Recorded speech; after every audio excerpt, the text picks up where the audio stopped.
Remaking Middle School is launching a middle school listening tour. We want to know what comes to mind when you hear middle school.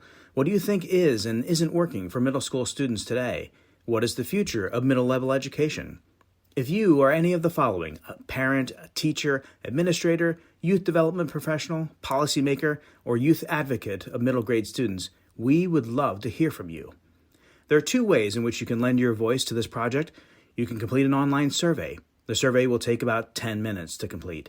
Or you can chat with a member of the Remaking Middle School team. Interviews take about 30 to 45 minutes of your time and can be done by phone or Zoom. If you're interested in sharing your perspective on middle school education, please visit remakingmiddleschool.org and click Sign Up for the listening tour. Hi, this is Jason Cascarino. Thanks for listening to the Lessons in Adolescence podcast, a production of the Remaking Middle School Initiative, whose founding partners include Youth-Nex, the University of Virginia's Center to Promote Effective Youth Development, and the Association for Middle Level Education, or AMLE. You can learn about Remaking Middle School on the web at remakingmiddleschool.org. Now, here's this episode.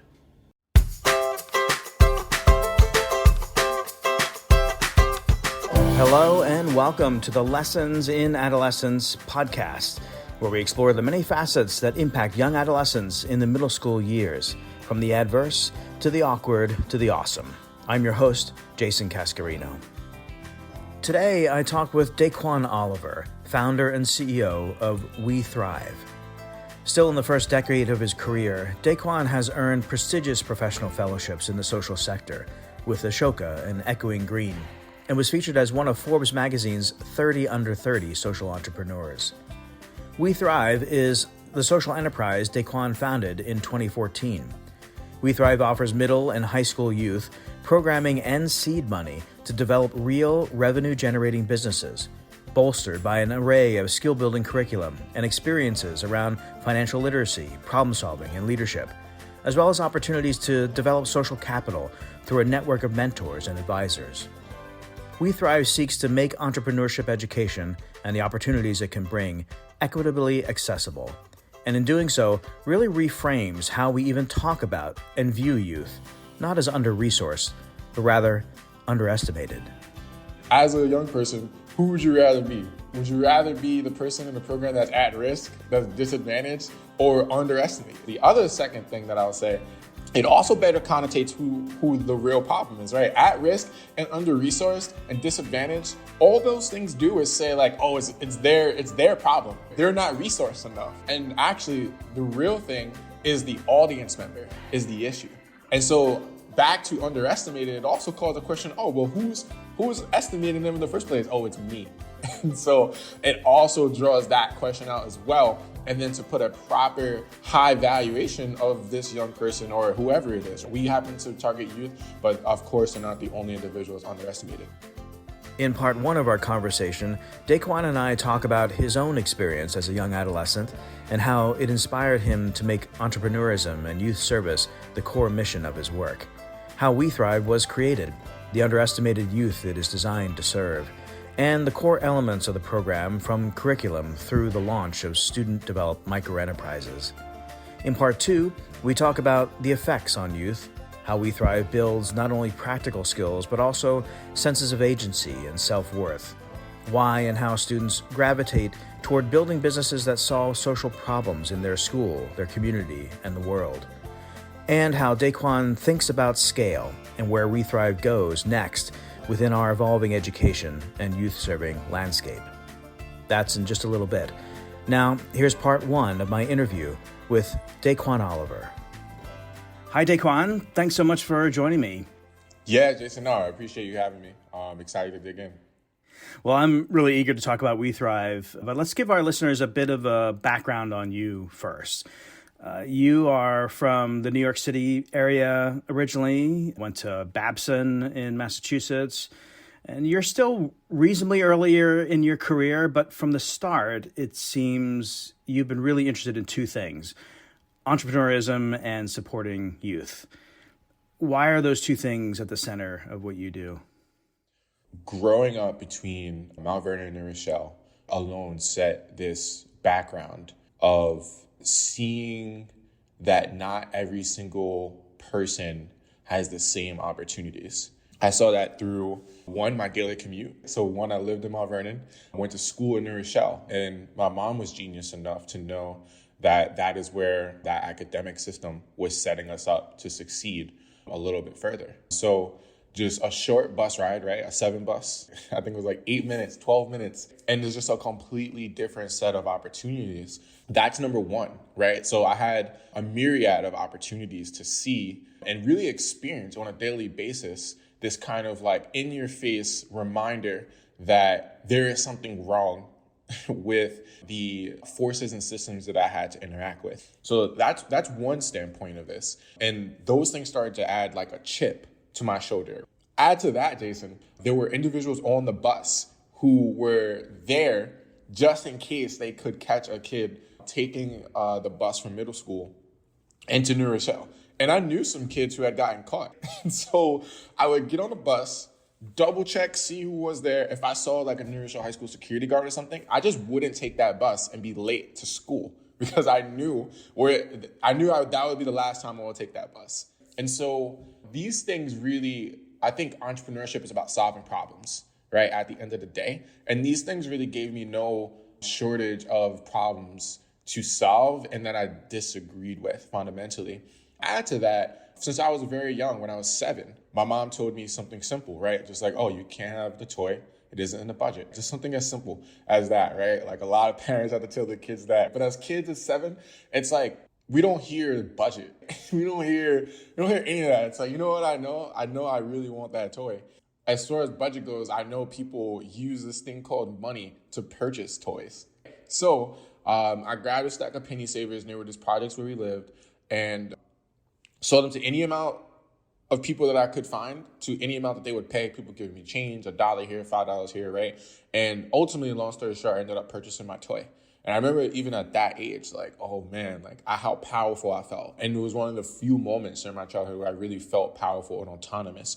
Most of my childhood, it was like the only other thing that gave me that feeling was sports. Scoring a touchdown, right? I played football a lot, track and stuff like that, but like nothing else outside of those things. School, definitely not. School was a place where, because they saw I was a young Black man and I dressed from the culture that I came from, that they prescribed a value to me of what they thought I was in their eyes until I got that first A on their test. That was my schooling. And so I think really the answer to that, Jason, as like, you know, I'm trying to paint this picture is like, one, as a young person, I had this very unique experience that really shifted my mentality on how I interacted. I came out of that purchasing my toy, that feeling of power and liberation, saying I'm going to continue doing that. And to me, it really wasn't about entrepreneurship, selling things. It was about this feeling in my head that was like, oh, I didn't take no for an answer. And I turned this like obstacle thing into a thing that actually worked for me. And that became one of the ways in which I define entrepreneurship itself. And honestly, to me, the purpose of challenges and barriers, I would say. And so going through then rest of life, experiencing different social challenges and systemic oppression and so on and so forth, it always gave me that same 7-year-old lens of this equivalent of cannot do. And then here's what I'm going to do instead to solve that. And that inevitably led me just down a path of social entrepreneurship. Got to college. First thing I did was begin building WeThrive at that time alongside our upperclassmen and other individuals as we began testing the model. Well, Babson's known for entrepreneurism, as I recall. I love that story because your motivators are both have this duality of wanting to move away from something that you were not wanting for your life, and also moving towards something that, you know, was inspiring to you and that really gave you a kick. So I love that, how that sort of combined. You know, with WeThrive, you're working to build mindsets and skills around entrepreneurism among youth. And you are an entrepreneur yourself, specifically a social entrepreneur, building organizations for the social sector. And we're going to talk about that. And it's a tough domain to work, I imagine, in any sector, but maybe especially in the social sector. For the young people who participate in WeThrive, who maybe get the same bug that you have for social enterprise themselves and want to follow your path, what advice would you give them? What are some of the big challenges and maybe biggest opportunities being a social entrepreneur? It's no shortage of them, for sure. But, you know, I think it is the the trade-offs that you sign up for. I think I've always understood that, never complained about that. And honestly, I've always been energized by that, right? I'm an athlete at heart. So like, I like that kind of pressure, to be honest. It actually fuels me to do my best work. Within that, I would say like, that's one of the first things I would give as advice, to like really control and manage your perspective on things. I think that's one of the biggest things to me. Take the pandemic, for example. Pandemic hit. The first thing I thought is like, all right, if a pandemic's going to hit in my lifetime, then I'm going to be one of those companies, right? that they look to and say, oh, these companies found unique ways to solve the problem, etc. And that's a challenge, that the team rose up to. We said, all right, we are a social justice company. And this is one of the largest, not the largest, but one of the largest social justice issues that are affecting our youth. So therefore, our task is to be more impactful during this time, or else why are we doing this? And so I think that perspective is one of the biggest things. Two, I think the other thing as well is like, for me getting into this space, particularly coming from the background I didn't realize quickly enough how much of this really comes back down to completely new training of new experiences than what I had. For example, where I come from, right? It's like asking people for money, which we now call fundraising, is not a thing. It feels uncomfortable. It's not something you do. As my story shows, my instinct was instead to say, like, how do I do it myself? And that's something that I had to really stumble around for long enough, honestly, to get comfortable with, to get good at, to get great at. I always say, like, know the game you're playing. I don't think I knew the fundraising philanthropic game as soon as I needed to be playing it well. What I did know was like the entrepreneurship, solving problems game. I knew how to listen to users. I knew how to listen to youth. I knew how to build a solution around that. I knew how to balance what they were looking for with also impact. I knew how to measure impact. Unfortunately, in social entrepreneurship, and specifically in the nonprofit realm, those things aren't always tied directly to revenue. And you have like this separate body who's looking at what you're doing and making their own assessment. And so I think that's a key thing for any social entrepreneur that you must be aware and prepared to as early as possible. And like I said, I can go like down the list as well. Those are the key things I would really call out. And I guess that last one really called to the power of like, have strong advisors. People talk a lot about mentors, and that's definitely important, but like advisors to me are just like a little layer deeper, because they're really, as you know, right, really unique to the challenges that are actually most and important to you in that moment. And I think that's also been the story of WeThrive, is that we've had amazing advisors and people to stop us from losing time and making mistakes that maybe they already made, or just giving us another lens of things to help us navigate something better too. It's funny, when you were talking, that's exactly what I had in my head. Is like you, because I know you seek out advice and you want to learn from people, but listening to you, I know a lot of people want to learn from you. And so I think you're kind of building your own sort of repertoire of knowledge that you're going to be able to pass on. You are already passing it on, but I think over time, you're going to pass on even more. Let's talk about WeThrive. And this is the spot where I need to disclose to the audience by saying that I do have the privilege of serving on the board of WeThrive. I got introduced to you, Daquan, I think by David Shapiro, the CEO of Mentor, whom I've gotten to know in the youth serving space. And I got interested in and attracted to WeThrive because of the focus on young adolescents in that middle school space and experiential learning and the like, very developmentally appropriate and focused. Tell us about the genesis of WeThrive. You created it. When and how did the concept originally develop? We begin WeThrive, right, through this question of what are ways in which we enable youth coming from underestimated communities to win in tomorrow's socioeconomic scenario, socioeconomic climate. As we begin to play with that, entrepreneurship really didn't need to be the solution, right? I was never tied to entrepreneurship necessarily being it. To me, all I cared about was the answer to that question. However, what became clear is that it was a viable solution, and more importantly, it was a solution not really being taken advantage of either. I think when we first started, there were a few things happening. Number one, there's a lot of underestimation happening, and that's one of the key reasons why we talk about underestimated youth. For example, if I run an entrepreneurship program called WeThrive, right, and I were to go into several classrooms and only some of those classrooms get to create the real company, and the others, they just get to do a business plan or a pitch competition. What that ended up reflecting was a belief in who can do it. And the problem with that is when you lead with that in your programming, you prescribe that outcome. And to me, coming from those communities, that is like one of the greatest disservices that you can do with that community, because their time is valuable too. Those children also are getting prepared so that by the time they are entering their career, college, and so on and so forth, they are ready to win based on their own definitions of winning, what winning and success looks like as new socioeconomic leaders. I interfaced with and I saw a ton of programs that led with who they thought could do something and who they couldn't. And WeThrive came in. One of the key things for us was instead saying everyone can. And here's the difference, right? Instead of going into a classroom and saying, hey, everyone here gets to create a business, asterisk. Only those who have the best business plan, who have the best business pitch, that one person in this classroom of 30, let's say, gets to create it. You know what just happened? You just lost your C and D students, maybe even your A students who don't feel entrepreneurial. Because what are they hearing day in and day out? How they're not as good as student X, student Y, student Z. Instead, what we do is we come in and we say, hey, everyone here gets to solve that problem, see it into action. And that happens when you get here, right? And we draw a line in the sand.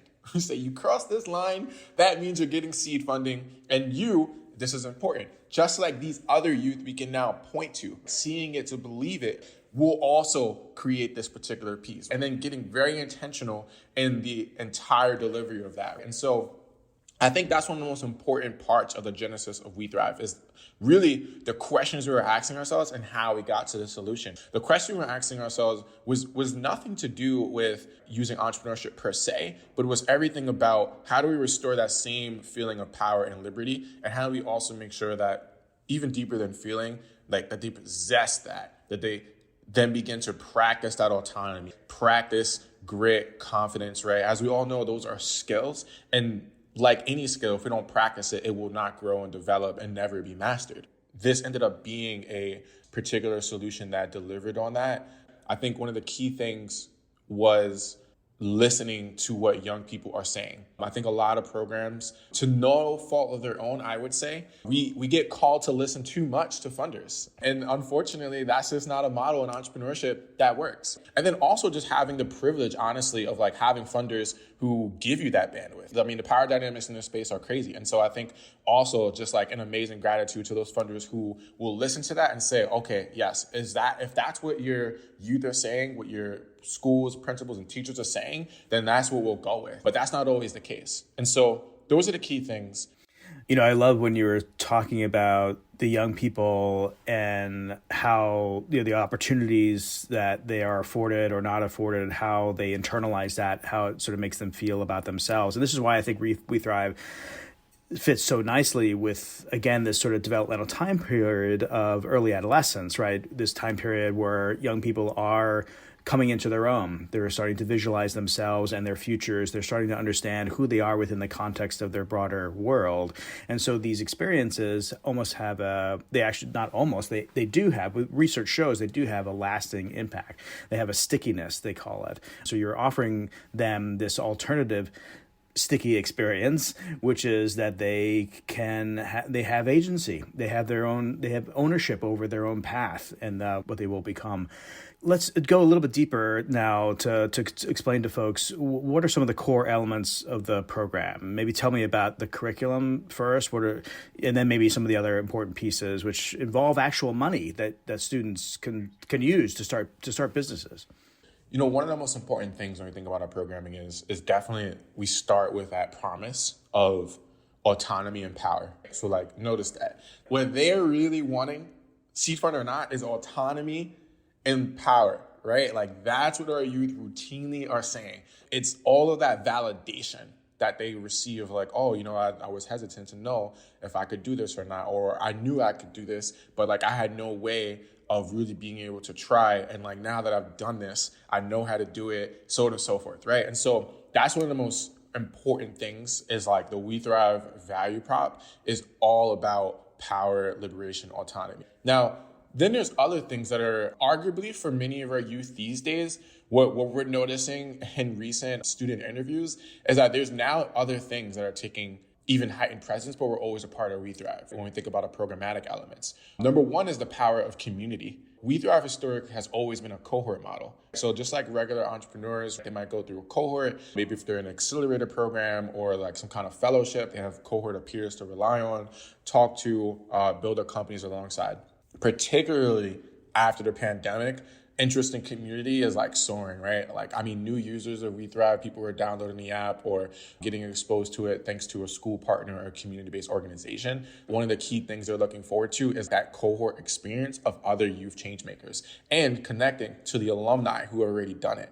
And again, we see this already happening in other ways. So you look at something like where youth spending their time. You can look at places like Fortnite. You can look at places like Instagram, TikTok, etc. And what those places have is not only a community around them you can engage in, they have norms, they have rituals, like here's how you are a part of this community and so on and so forth, but they also have a very quick turnaround of like celebration of achievement. Those are things that, again, when we're designing program and curriculum now, and we're talking about this next generation, that you absolutely need to pay attention, design for, and then ask questions around to understand what does that need to look like, our programming. And where WeThrive is going within that is, again, these are things we've always had, but we've learned like after the pandemic and as the generation's going on. And I would say like is heavily influenced by these new technologies and these new apps that I mentioned a moment ago. And within that, it means that, okay, number one is you have a set curriculum that a young person can follow. We have models by which they can engage in teacher-led model and engage in a direct-to-youth model, which means you might know a young person, they just go ahead and download the app, they register, a person on our team will then connect them with an entrepreneur coach, and then either independently or with a virtual cohort, they will then begin building their company. For some youth, they're actually not looking for that, they're not comfortable with that, and so instead they might go to one of our community-based organization partners. So we have something for various youth. Now, along the way, not only are you, of course, building your company because we have lesson modules, for anyone listening, you can imagine what like a Duolingo for youth entrepreneurship might feel like. You know, you're swiping through cards, you're learning something about target markets here, learning how to build your logo there. You know, that's generally the feeling for our youth, right? So it feels a little more gamified, fun illustrations, and also important illustrations of diverse individuals who look like entrepreneurs. Now, the other thing of that is that as they go along, we then give them like strategic inputs with adults. And this goes back to like building social capital. And one of the things that's important to us when we think about how we're passing on this experience of building social capital to our youth is not just having this experience of, again, engaging with a mentor, engaging with an advisor.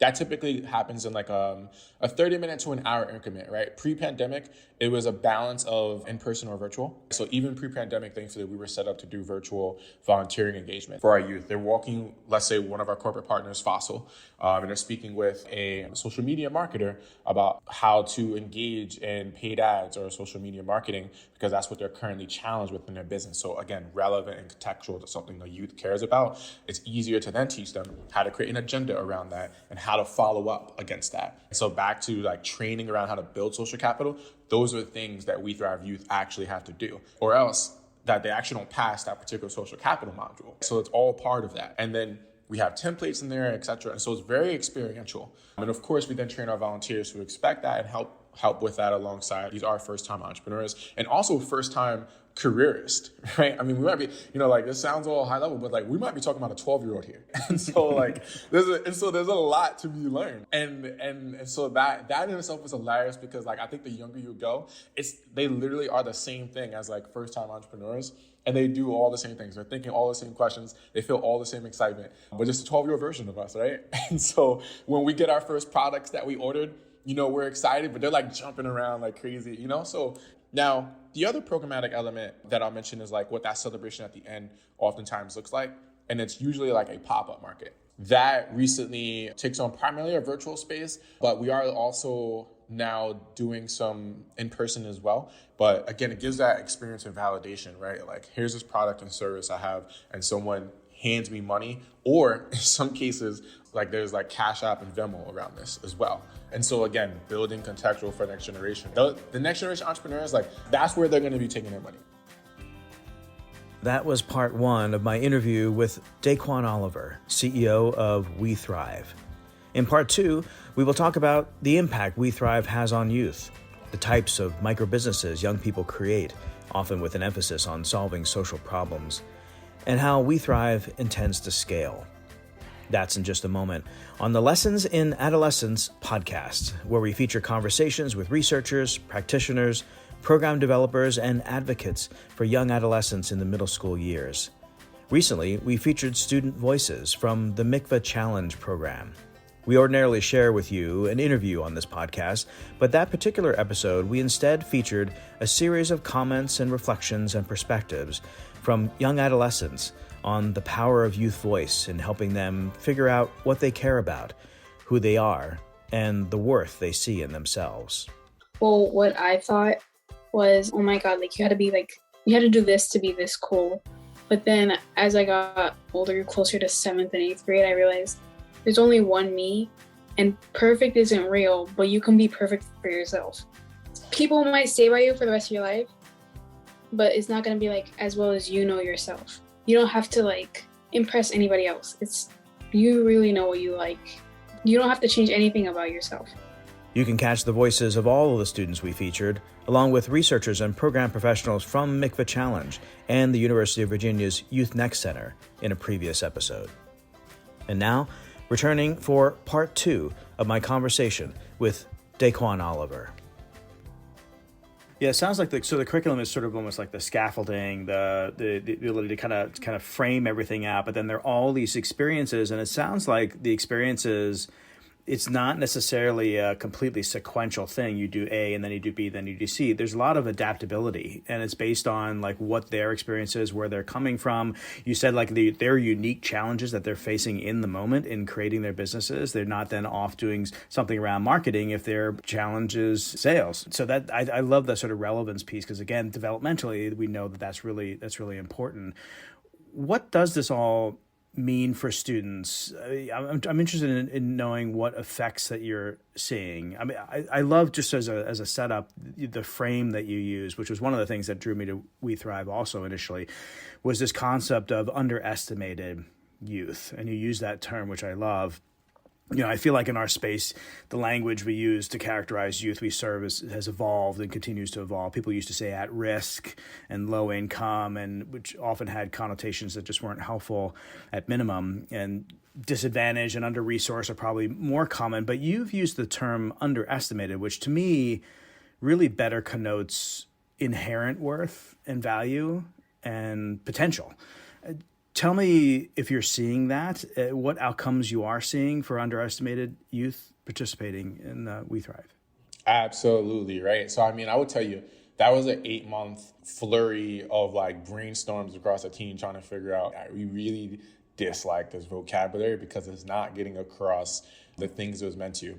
A brief touch on underestimated. One, as you mentioned, it communicates inherent value that is already there. The other thing it does is it elevates engagement. As a young person, who would you rather be? Would you rather be the person in the program that's at risk, that's disadvantaged, or underestimated? The other second thing that I'll say, it also better connotates who the real problem is, right? At risk and under-resourced and disadvantaged, all those things do is say it's their problem. They're not resourced enough. And actually, the real thing is the audience member is the issue.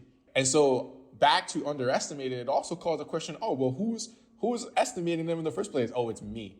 And so it also draws that question out as well. And then to put a proper high valuation of this young person or whoever it is. We happen to target youth, but of course they're not the only individuals underestimated. So one of the most important things about WeThrive, historically we've been 95% launch rate. That is most important because when we get back down to our theory of change, we have a strong question of who has access to socioeconomic success and how do we make sure that young people leave feeling power, liberated, and also prepared to traverse a positive pathway of socioeconomic success. For us, one of the super simplified ways that we can measure that in a short-term evaluation is, did they actually launch their micro enterprise that they came into WeThrive looking to launch or not? And I would say, as the team would, that if they do not, we have not achieved our mission.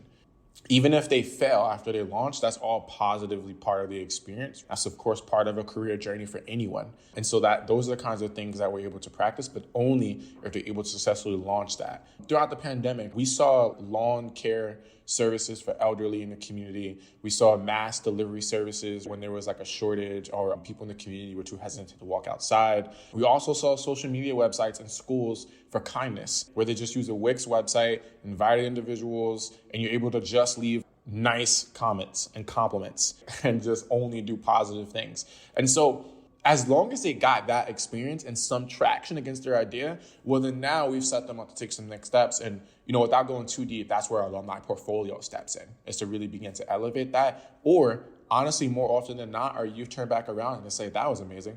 I know how to do that. Now I just want to do something better because that was cool, but I know how to do this way better. This isn't even a good enough problem for me anymore. I'm going to solve this bigger problem. And that's one of the second stats that we measure is how many of our youth continue to run a company or found a new one. That number is 84% historically. That's one of the key things as well that we pay attention to. With the development of the mobile app, we've gotten a little tighter even on monitoring those things. Our youth are saying we're collecting too much data these days, hitting with all kinds of reports. So I do think we'll lighten it up. But they go through a thing and then we try to get immediate reaction to that. What do they think? What do they feel? Are they still running a company, et cetera? And then one of the last things that we do, because we also just find value in a ton of pre-existing research, is we then look at things like the 8-item grit scale from UPenn. We also look at things like the general self-efficacy scale and also the academic self-efficacy scale. We've always had a 91% skill-based mastery on those scales going forward as well. When I was running Spark, which is a different model, is experiential opportunities with mentors and more in sort of a career setting. They weren't building businesses, but they were sort of thinking about how they might solve problems or explore different paths for careers and why they were motivated to do that. And what I was really struck by, and I wanted to know if you're seeing similar patterns here, is how much the youth in our program wanted to engage in things that were solving problems in their own communities. They were very driven by trying to solve the problems of the community and also the world. I mean, they had that sort of social drive. Are you seeing any sort of similar patterns with the types of businesses that young people want to build? Absolutely. We don't even try hard to have our youth start social entrepreneurship companies. That's just where they go. As soon as you ask a young person to think about the problems around them, that automatically leads into a community-based aspect of entrepreneurship. That's been our experience. What we do see is a few themes. Bullying is a big theme, and we see a ton of innovative solutions to that, of what they think are and see are the challenges. For example, in Buffalo Public Schools, we had an implementation across 11 schools. One of the teams, right, as a team of 3 or 4, they saw the problem why bullying persists is that individual teachers in that particular school weren't taking them serious when they say they were getting bullied and might have just laughed along or something like that. And so instead what they created is something called Buffalo Bully Busters. It was this quick texting app or something like that. So they didn't build a whole app in the app store, but you text bully or something like that into the app and it automatically pings all of the administrators in that school to say hey, right now a young person is getting bullied and here's the information. That is the genius I'm talking about. They at the demo day did get some additional support from a local business, et cetera. And that's not uncommon as well. So I think one, there's a lot of common problems we're seeing with a lot of unique solutions. I mean, I can show you, for example, youth who have gotten corporate sponsorships from a local construction company, a bodega. And I think coming back to seeing value in community and in yourself, that's beginning what that looks like when you feel that comfortable to go to those places. And then the last thing I'll say is they're highly responsive to what's happening just like us. I really see no difference between our youth entrepreneurs and quote unquote adult entrepreneurs. It's just really a matter of experience. Case in point, throughout the pandemic, I've already mentioned a number of companies that popped up. But even, there was a ton of anti-immigrant rhetoric coming from the Trump administration. We then also saw a ton of our student companies doing something specifically targeting that. One of the things that specifically stands out is we had two companies emerge around that time. One of them was Tesa Kotora, and they were creating food unique from their culture. And it was specifically representing that their culture had value, and they felt like at that moment they were being told that they did not. Two, another was an apparel company targeting that same aim and goal as well, around empowering other individual youth who may have come from an immigrant family or so to also instill that same value and to remember that they had value. I think to your point, Jason, not only are we seeing it's always something social entrepreneurship based and they're solving problems in the community, but also I tend to notice that they have way more insightful solutions when it's specifically targeting other youth than I notice the adult counterparts have. That's remarkable. Those are great examples. The bullying one, I imagine anybody listening to this who's in a school setting would be very attracted to things like that. It's just a terrific example of the kind of creativity and also tangible creativity, like things that are actually, not just created out of thin air. It's actually with very contextual, solving problems that they're faced with. One other thing that really impressed me about you and WeThrive is how early in the building of WeThrive you were thinking about scale and sustainability. And I feel like many people who found nonprofits are focused intently, initially in the early years, on the program and getting that right to create the effect that you want. And you've been doing that, but you've also been focused on how you might be able to effectively grow. And you mentioned the app, you mentioned partnerships with school districts, you mentioned sort of Buffalo. Just talk to me a little bit how you think about scale and the different avenues of getting WeThrive in the hands of as many young people in the country as possible. So, high level, for me, I was always thinking about scale from a systems place. For me, it was like, so what if I get this program right in this one city? Honestly, I feel like amazing. I want to make sure our youth are winning, whoever we interact with, but it's not putting a big enough dent to change the issue. And to me, one of the things I've always said is like, if we're not changing something about why this problem persists, then why bother even doing it? And I feel that in my soul. And so that's one of the key things that drove our approach. And the way it initially manifested was, we were originally running programming in just Boston. And I noticed, right, first of all, I'm from New York City, right? And so I noticed, I'm like, man, but some of these things I already know are not going to work in New York. And so if I spend like 5-7 years just only getting this right in Boston, and I don't even have contextualization for other youth, then what's going to happen year 8 when I then try to venture out is going to fall apart and not be justice for those particular youth. And again, for me, like my goal was to change the structure in and of itself.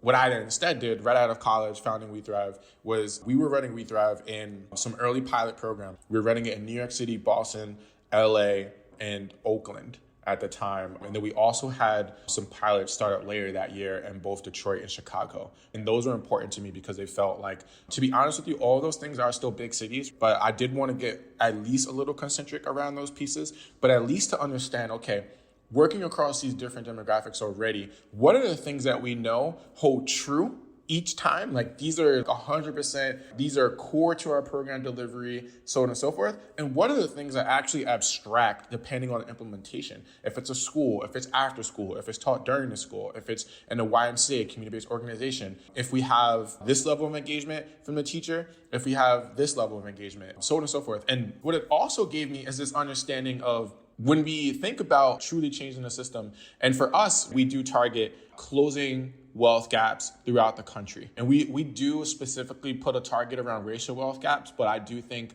that is inextricably tied from closing wealth gaps, period. And so when we look at that, we have, unfortunately, a school and education system that will oftentimes say, hey, 11-year-old, 10-year-old, 7-year-old, we'll see you when you turn 18. Good luck. We'll start doing meaningful economic engagement with you then. You take care now.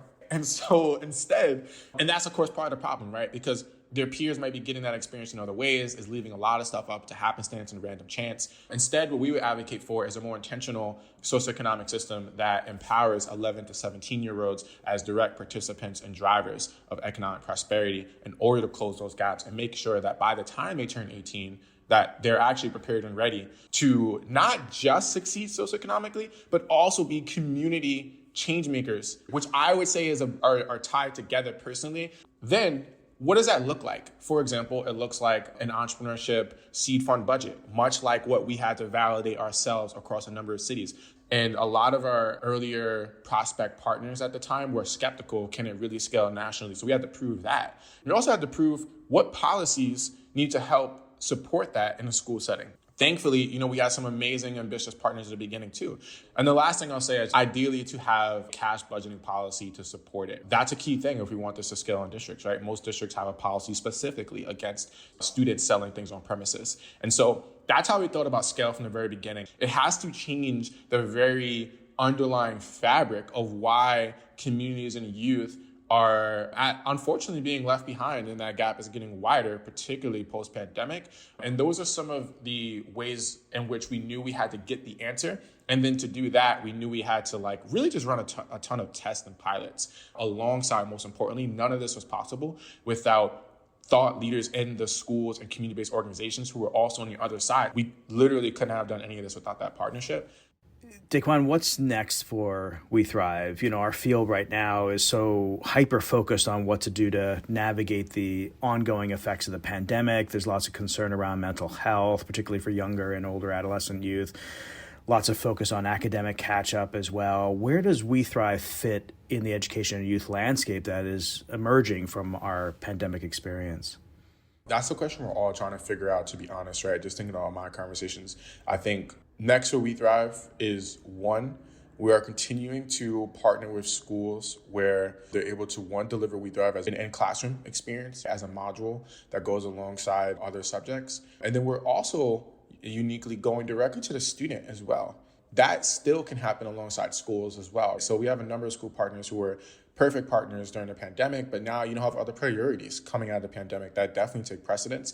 And what they're doing is they're sending out in a newsletter, hey, any of our youth who are looking to drive change or be entrepreneurs, so on and so forth, get involved in WeThrive, and you're able to download the app and get started from there. And so we're also just broadening the ways we think about accessing youth, I think, in a post-pandemic climate, and just being as adaptive alongside our school partners as we can. If they can't run programming, then the question is, how do we still serve those same students in a way that is partnership-based and also helpful to the young person and contextual and relevant to the young person? Finally, Daquan, if there was one bit of advice based on your experience working with underestimated youth and being a social entrepreneur that you would offer to educators, both in school and in after school and in summer programs, of things they either ought to know or ought to be doing, what would it be? When I think about our educators, I don't think there's anything that they wouldn't know. I think there's just things I would just extremely emphasize. And the thing I would emphasize is really lean into those moments of excitement for that young person. That's the key thing. Again, I don't think any particular educator, teacher listening to this wouldn't already know that. I just want to emphasize. What we call that is a perfect moment. Sometimes we go through things in life and they're transformational, but we don't notice until way later on.